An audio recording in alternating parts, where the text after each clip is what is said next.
अस्सलाम वालेकुम भाईजान, कैसे हैं आप सब लोग? ठीक हैं, खैरियत से हैं? पिछले कुछ दिनों से मेरे व्लॉग्स पे एक क्वेश्चन बार बार पूछा जा रहा है कि अगर स्पॉन्सर इकामा होल्डर सऊदी अरेबिया में मौजूद नहीं तो क्या फैमिली वीजा विजिट वीजा जो है वो प्रोसेस हो जाएगा। अब ये बहुत सेंसिटिव इशू था जिसको मैं फौरन रिप्लाई करना मुनासिब नहीं समझ रहा था विदाउट एनी रिसर्च। मेरे व्यूअर्स को पता है मैं हमेशा प्रूफ्स के साथ जो है अपने टॉपिक्स डिस्कस करता हूँ। आज भी हम इस टॉपिक के बारे में डिटेल से और विद प्रूफ्स डिस्कस करेंगे। अगर आप लोगों के पास मजीद इंफॉर्मेशन हो या आपका एक्सपीरियंस हो इस टॉपिक को लेके तो कमेंट सेक्शन में जरूर शेयर करें ताकि लोगों की रहनुमाई हो सके। व्लॉग को स्टार्ट करने से पहले आप लोगों से एक दफा फिर रिक्वेस्ट है कि मेरे चैनल को लाजमी सब्सक्राइब करें, मेरे काम को जरूर सपोर्ट करें। मैं आपके साथ इसी तरह मजीद इंफॉर्मेटिव वीडियोस जो है वो आपकी खिदमत में पेश करता रहूंगा इंशाल्लाह फ्यूचर में भी।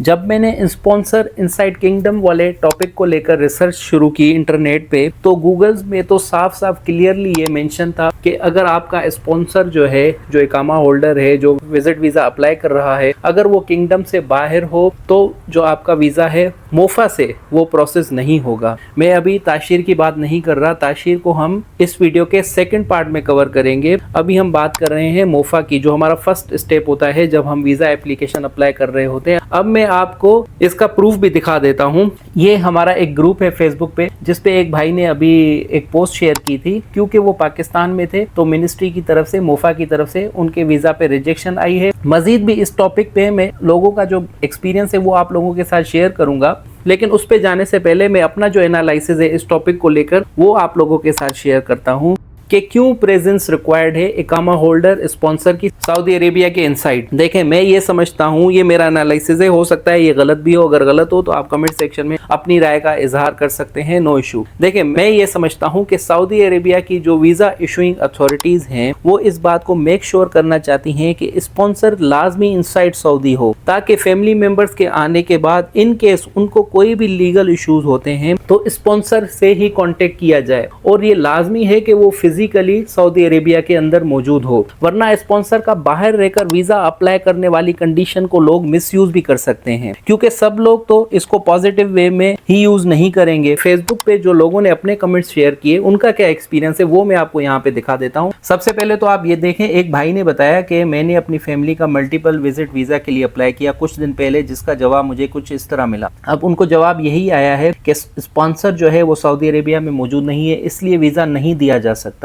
और ये ज्यादा पुराना नहीं, ये अभी का है 10 जुलाई 2025, इसके नीचे डेट भी लिखी हुई है। इसके अलावा फिर एक भाई ने बताया कि yes right now they are objection sponsor not inside KSA. फिर एक और कमेंट आया हमारे पास, no you must stay inside kingdom until your family not get the final passport। तो इसी तरह के बहुत सारे कमेंट्स आए। इंडिया से भी एक सिस्टर ने कमेंट शेयर किया कि उनके साथ भी यही सेम इशू है, उनका जो स्पॉन्सर है वो इंडिया में है और उनको इशू नहीं हो रहा वीज़ा। फिर एक और भाई ने हमारे साथ शेयर किया, when we apply for the visa by MOFA the host should be inside the KSA till you get the approval. एक भाई ने अपना एक्सपीरियंस शेयर किया, yes it's better, I faced the same situation, I applied for the visa, did the chamber and traveled to Lahore to bring my family with me but the visa got rejected। अब यहाँ पे देखें इनके साथ कितना बुरा हुआ कि इन्होंने यहाँ से वीजा निकाला, उसका चैम्बर करवाया और ये चले गए लाहौर ताकि अपनी फैमिली को वहाँ से लेके आ सके। लेकिन पीछे से क्या हुआ, इनका वीजा ही रिजेक्ट हो गया मोफा से। तो ये बहुत प्रॉब्लम है। आप लोगों ने ये देखना होगा कि जब आप अपना वीजा अप्लाई कर रहे हैं तो आप रिस्क ना लें, आप कोशिश करें कि आप किंगडम के अंदर ही रहें और वीजा अप्लाई करें। वीजा की अप्रूवल के बाद जो सेकंड स्टेप है अब हम उस पर डिस्कस करते हैं। क्योंकि अब यहाँ पे काफ़ी लोगों का सवाल यही होगा कि ठीक है वीज़ा तो हम यहाँ से अप्रूव करवा लेंगे, मोफा से अप्रूवल ले लेंगे, यानी कि वीज़ा डॉक्यूमेंट जो है वो ले लेंगे, उसके बाद क्या हम पाकिस्तान में जाके या इंडिया में जाके अपना जो वीज़ा है उसको प्रोसेस करवा सकते हैं ताशीर के ऑफिस से। तो उस पर भी मैंने रिसर्च की तो गूगल पे क्लियरली मेंशन आ रहा है कि ताशीर से जो है आपका वीज़ा प्रोसेस हो जाएगा अगर आपके पास वीज़ा डॉक्यूमेंट है। तो मोफा का वीज़ा डॉक्यूमेंट की बात कर रहा हूँ, अगर वो आपके पास है तो ताशीर को कोई इशू नहीं है, वो आपका वीज़ा जो है वो प्रोसेस कर देगी और आपको जो वीज़ा है वो इशू हो जाएगा। अब ये तो हुई गूगल की बात। उसके बाद अगेन मैंने उसको डिफरेंट ग्रुप्स में मैंने इसको रिसर्च किया तो उस पर लोगों ने अपना जो एक्सपीरियंस शेयर किया वो भी मैं आपको दिखा देता हूँ। एक भाई ने लिखा, when you will apply visa application at that time sponsor must be in KSA but to apply visa in Tashir for Saudi embassy it is not required to stay in KSA। यानी वो यही कहना चाह रहे हैं कि जब आप वीजा एप्लीकेशन अप्लाई करें करें तब तो ठीक है, सऊदी अरेबिया में होना लाजमी है, लेकिन जब आप ताशीर में आपका एप्लीकेशन जो प्रोसेस होगी उसमें लाजमी नहीं है, वो वहाँ जा सकते हैं अपनी फैमिली के साथ। एक और भाई ने बताया, ये कराची के ही हैं,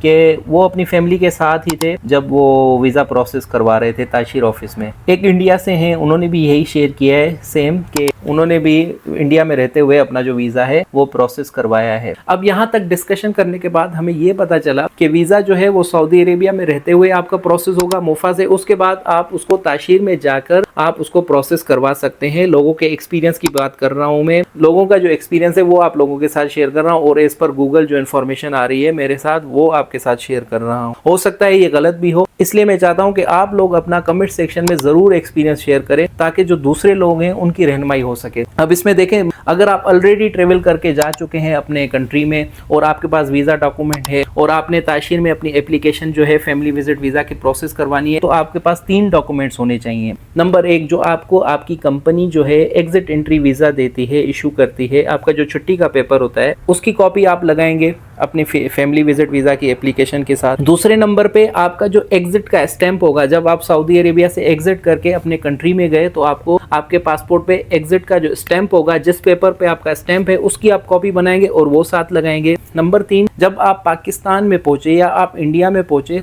तो आपके पासपोर्ट पे इमिग्रेशन ऑफिसर ने एक स्टैंप लगाया कि अब आप कंट्री में एंटर हो चुके हैं, तो उस पेज की कॉपी आपने लगानी है। तो ये 3 डॉक्यूमेंट आप लगाएंगे तो इंशाल्लाह ताशीर ऑफिस से जो है आपका वीज़ा जो है वो प्रोसेस हो जाएगा। तो मैं उम्मीद करता हूँ कि आप लोगों को मेरा ये व्लॉग भी बहुत इन्फॉर्मेटिव लगा होगा। अब मैं मिलूंगा आपसे इंशाल्लाह नेक्स्ट इन्फॉर्मेटिव व्लॉग में, और इस हवाले से कोई भी क्वेश्चंस हो इस व्लॉग को लेकर तो आप कमेंट सेक्शन में करें, मैं कोशिश करूंगा कि उनको आंसर करूं, और अपना एक्सपीरियंस लाजमी शेयर करें ताकि बाकी लोगों की भी रहनुमाई हो सके। और मैं मिलता हूँ आपसे इंशाल्लाह नेक्स्ट व्लॉग में, तब तक के लिए अपना ख्याल रखिएगा, मुझे दुआ में याद रखिएगा। अल्लाह हाफिज़।